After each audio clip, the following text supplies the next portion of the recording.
So I'll be demonstrating with the add-on of remove duplicates.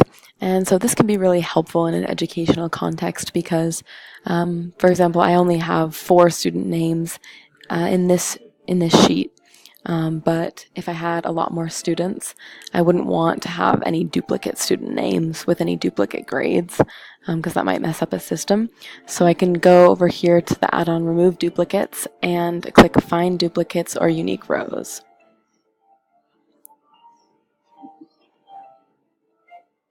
And then here I can select the range. So I could do A1 to, let's say, Z6.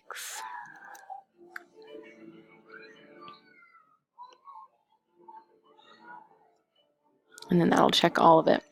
And I can say, find the duplicates. Next. Good. And then if there are any duplicates, it'll fill with color. And there are no duplicate rows have been found. But if, for example, I had an extra name here or way down here somewhere, let's say my 88th student was also named Mary, I could do the same thing and do A1 to Z88.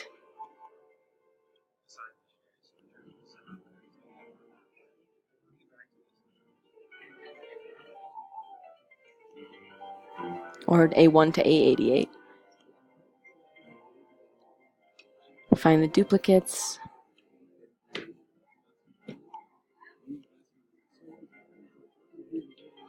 And one duplicate has been found and colored. So I can close this and it's like, then just go down here and oh, where is it? And there it is right there. It makes it a lot easier to find.